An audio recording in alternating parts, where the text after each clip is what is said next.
আসছি পরের খবরে। সাতবেড়িয়া খুনের ঘটনায় ধৃত অসীম সরকারকে দিয়ে ঘটনার পুনর্নির্মাণ করালো গোপালনগর থানার পুলিশ।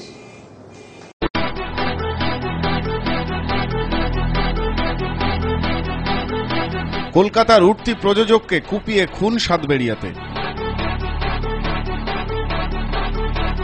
ঘটনায় ধৃত হাবড়া কলেজের প্রাক্তন ছাত্র।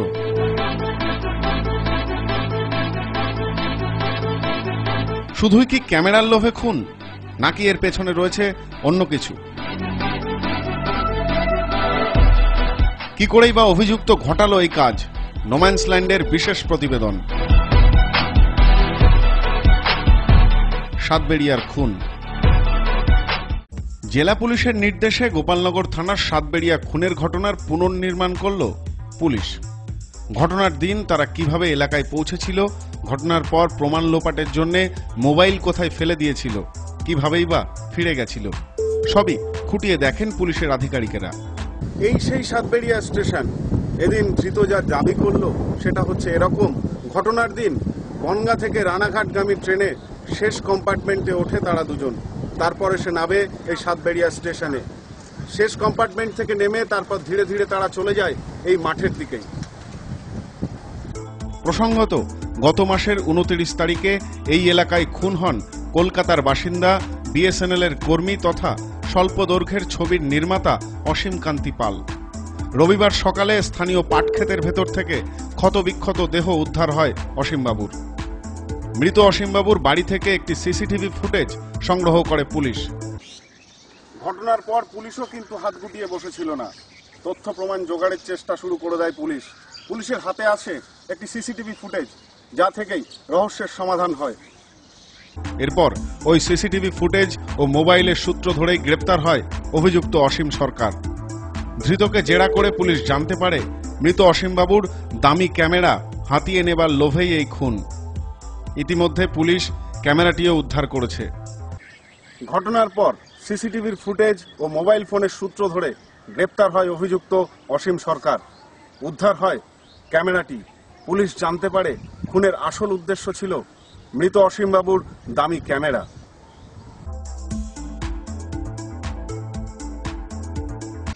ঘটনার দিন মৃতদেহ উদ্ধারের পর মৃতদেহের কাছ থেকে উদ্ধার হয় 3টি মেমোরি কার্ড, যা থেকে পুলিশ জানতে পারে মৃত ব্যক্তির পরিচয়। মৃত ব্যক্তি আদতে সেন্ট্রাল গভর্নমেন্টের অর্থাৎ বিএসএনএল এর কর্মী হলেও পাশাপাশি তিনি কিন্তু শর্ট ফিল্ম বা টেলিফিল্ম তৈরির কাজ করতেন। ঘটনার আগে অভিযুক্ত বিভিন্ন ইংরেজি সিনেমা দেখে খুনের ছক কষে বলে দাবি পুলিশের। গ্রামের এরকম মেঠো পথ আর দুদিকে ঘন পাটের জঙ্গল মাথা উঁচু করে দাঁড়িয়ে আছে।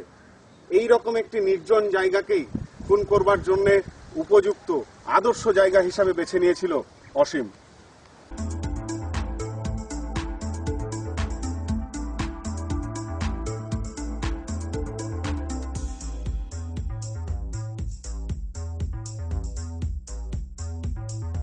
এখন আমরা যেখানে দাঁড়িয়ে আছি, এদিন সেই জায়গাকেই কিন্তু শনাক্ত করে ধৃত অসীম।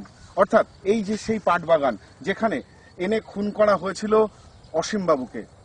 আপনারা এখনো দেখতে পাচ্ছেন এখানে কিন্তু গাছগুলি এখনো ভাঙা অবস্থায় পড়ে আছে। দূরে ওইখানে কিন্তু এখনো রক্তের দাগ রয়েছে।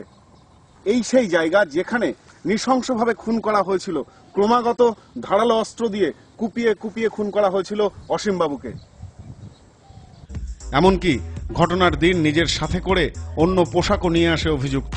কারণ খুনের পর মৃতের রক্ত যে জামায় লাগবে সে কারণে ওই জামা পাল্টে যাতে পালাতে পারে সে। ধৃত অসীমের পরিকল্পনা এতটাই নিখুঁত ছিল যে সে খুন করবার দিন তার ব্যাগে করে অন্য একটি পোশাক নিয়ে এসেছিল।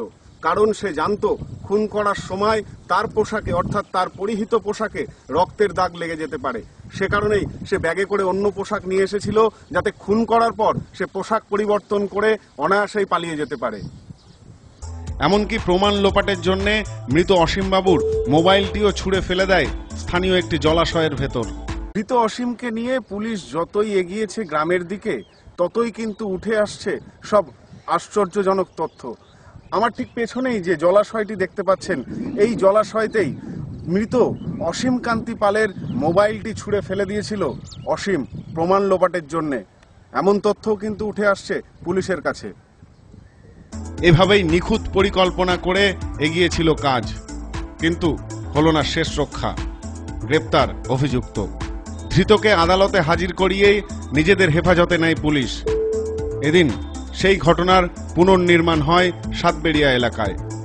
এদিন ঘটনার রিকনস্ট্রাকশনের পর বা পুনর্নির্মাণের পর পুলিশের হাতে উঠে এসেছে আরো কিছু নতুন তথ্য, যা তদন্তে আরো অগ্রগতি আনবে বলেই মনে করা হচ্ছে। ক্যামেরায় দীপ বিশ্বাস, সব্যসাচী ভট্টাচার্য ও প্রসেনজিৎ ব্যানার্জির সাথে আমি Somnath Majumdar, news no man's land, Satberia.